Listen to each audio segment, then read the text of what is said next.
Hello friends, Hindi medic के medic mystery part 1 पर आपका स्वागत है। आई होप कि आप सभी वेल एंड गुड होंगे।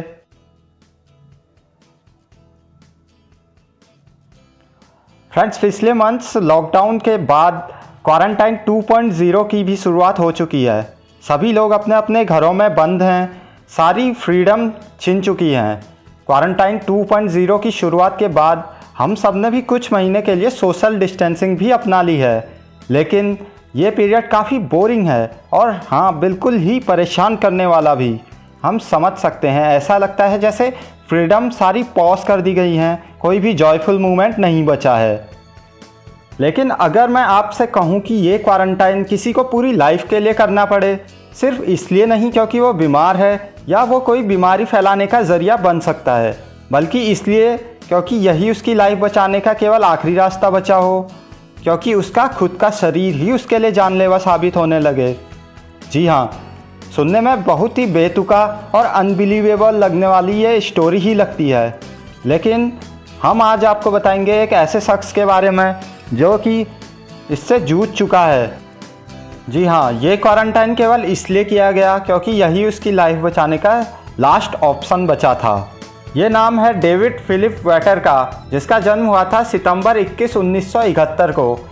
अमेरिका में टेक्सास ह्यूस्टन नामक सिटी में जन्मे डेविड फिलिप वेटर का जन्म हुआ एक ऐसी बीमारी के साथ जिसका इससे पहले कोई भी कहीं भी जिक्र नहीं था। जी हाँ, जब वो पैदा हुआ तो डॉक्टरों ने बताया कि उसे एक ऐसी बीमारी है जो आज से पहले कभी किसी को नहीं हुई। उस बीमारी का नाम था SCID, यानी कि सीवियर कंबाइंड इम्यूनोडेफिशिएंसी।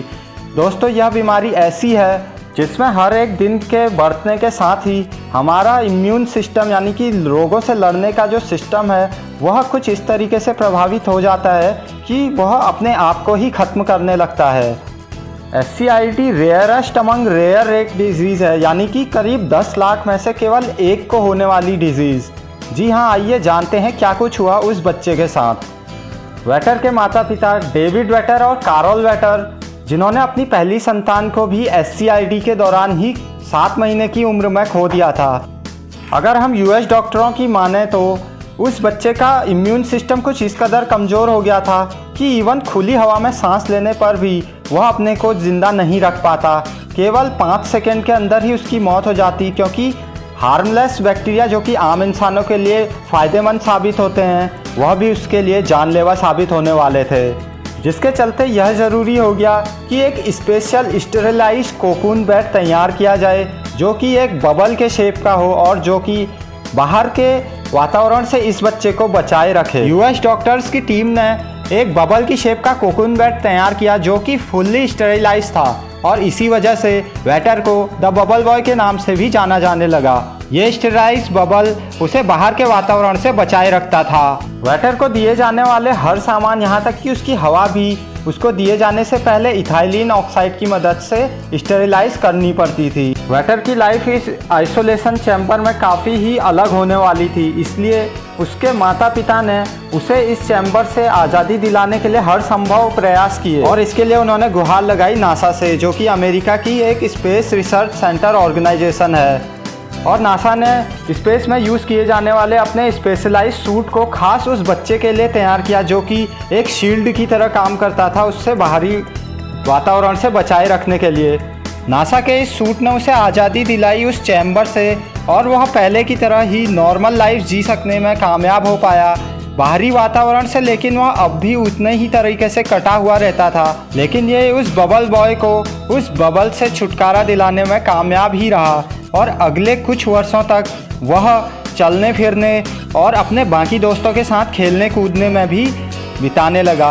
बावजूद इसके उसकी मृत्यु सन 1984 में मात्र 12 साल की उम्र में हो गई, क्योंकि यह सूट भी उसे बचा नहीं पाया उसके अंदरूनी इम्यूनोडेफिशिएंसी की वजह से। और उसकी मौत का कारण डॉक्टरों ने ये बताया कि उसके शरीर में खून की कमी अपने आप ही हो गई थी, क्योंकि उसका इम्यून सिस्टम काफ़ी कमज़ोर हो गया था। यह बीमारी इससे पहले कहीं भी डिस्कवर नहीं की गई और यह पहला मामला था। वैज्ञानिकों ने इसे केवल यह कहते हुए टाल दिया कि यह जेनेटिकली ट्रांसफ़र होती है, जो कि 10 लाख में से किसी एक ही इंसान को हो पाती है।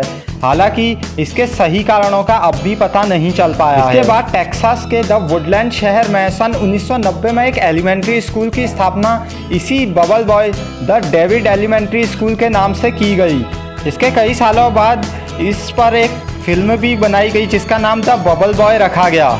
लेकिन SCID नामक इस बीमारी को मेडिकल की एक मिस्ट्री के तौर पर देखा गया। इस घटना के कुछ सालों बाद ही वेटर फैमिली का आपस में डाइवोर्स हो गया। एक रिपोर्टर ने इस पर अपनी किताब का प्रकाशन भी किया जो कि बेलर कॉलेज ऑफ मेडिसिन में आज भी रखी गई है। SCID नामक यह बीमारी आज भी कई वैज्ञानिकों के लिए शोध का विषय बनी हुई है। पसंद आई हो तो लाइक और शेयर करें, सब्सक्राइब करें the Hindi medic YouTube channel को और साथ ही में बेल आइकन को प्रेस करना बिल्कुल मत भूलें। मिलते हैं ऐसी अगली वीडियो में, तब तक के लिए थैंक्स फॉर वॉचिंग।